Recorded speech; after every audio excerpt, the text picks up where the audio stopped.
Hey guys, welcome back for another video on my channel. Today we are taking a closer look at the latest GBX-100. Let's see what we get for the packaging for this particular release. The packaging is pretty standard. Inside you get the warranty information, and then we have the FFC statement for all the Bluetooth and other sensors for this watch. And then finally we have got the manual for this watch, which is module number 3482. Right, apart from that you also get a standard G-Shock tin can. This is for your storage, and that's pretty much it. Very simple. There are three variants for this release: GBX-100-1 for the black one, GBX-100-2 for the bluish green color, and the GBX-100-7 for the white strap model. Personally, the blue green is my favorite one of the three, as the color combination actually looks pretty sleek. Now let's have a closer look at the design for this new GBX. The very first thing that will strike you when you actually hold this watch on your hands is the stainless steel decorative bezel. It's something that newly designed with this particular watch. With hairline finish on it, it looks just amazing. The stainless steel part is actually pretty thick, and it goes around all around the entire face of this watch, and it gives a solid feel to this watch. It has a functional reason as well, as it's supposed to withstand the impact of underwater rocks better. Moving on to the straps of this watch, they are made from a soft urethane band, similar to the one that we get from the GBD-100 and the new GBD-1000. Feels very comfortable to be worn, and you can actually see there are two slits at the both side of this band, and this is going to help you to it allows the draining of water and sweat, all in the name of comfortability. All right, moving on to the back of the watch. So the buckle is actually made of plastic, and it is color coordinated with the strap, which is a nice thing. It looks pretty good because of that. The strap themselves have got a locking mechanism similar to what we had on the GBD-100 and the GBD-1000. So this will ensure that the straps, they will not undo themselves. It's a simple but really useful feature in my opinion. Alright, the buttons on this watch are textured, and it has got a pattern to it, but it is not as good as the GBD-100 or the GBD-1000 buttons. It takes a bit of a push to respond and not as easy to press. Now let's look at the back of this watch. We get a standard case back from G-Shock, 4 screws holding it down. The watch is made in Thailand, and the module number is 3482. This may sound familiar because the module is somewhat similar in function with the GBD-100, which has got the module 3481. Alright, now looking back at the front of the watch, the watch has got an MIP LCD display, memory in pixel display, which is very crisp and readable in almost any condition. The display is power efficient and is able to fit more information, although it is pretty small. Compared with the GBD-100, this watch has got few additional features that sets it apart. So let's start with the display option on this watch.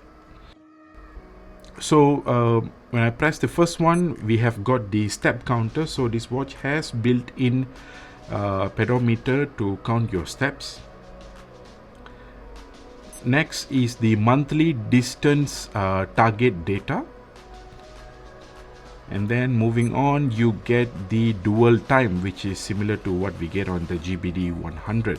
Now, in addition to this, if you actually press the lower right button over here, we get the additional displays for this GBX. So the first thing, which is my most favorite display of all on this watch, is the HD info panel kind of a feel. So there's lots of things going on in this particular display. So we have got a moon phase, the moon age, sunrise and sunset time, tide time and levels, and then we have got the tide cycle. We also have 12 hours tide graph and the port name at the top.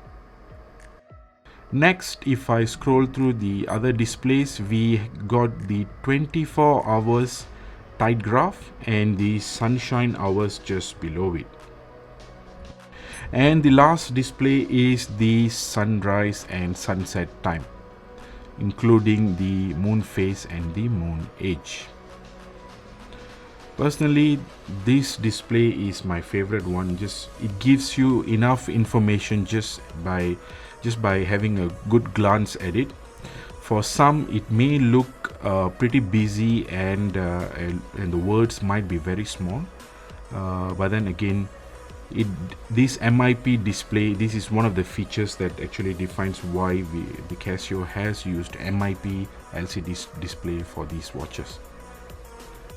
Now, as for the backlight on this watch has got a dual LED backlight. If I push it over here, you'll be able to see it lights from the bottom.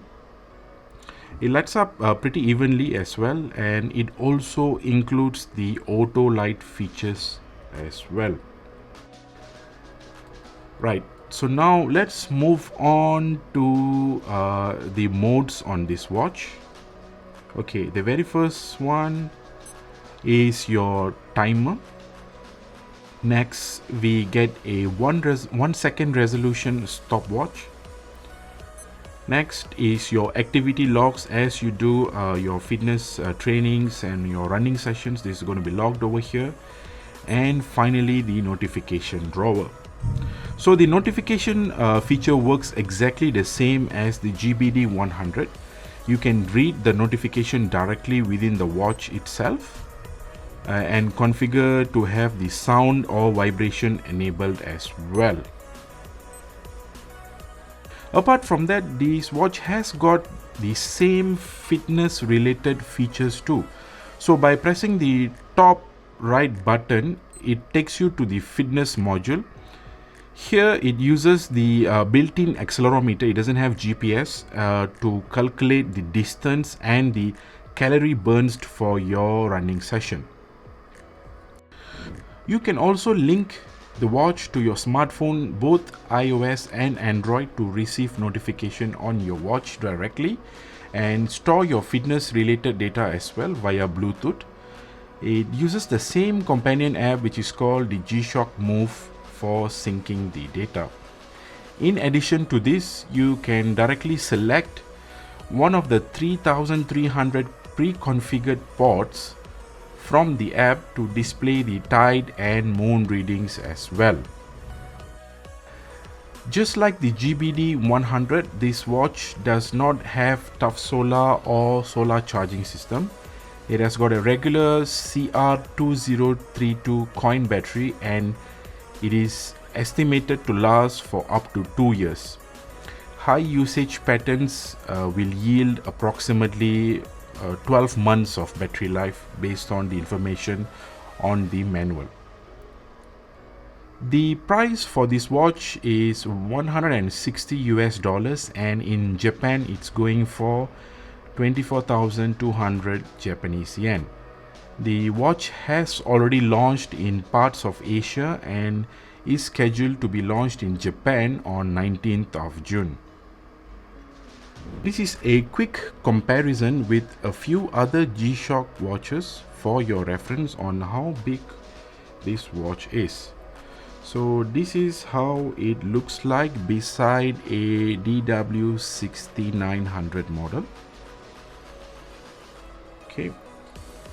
Next, against the standard DW5600, this is how they look like side by side.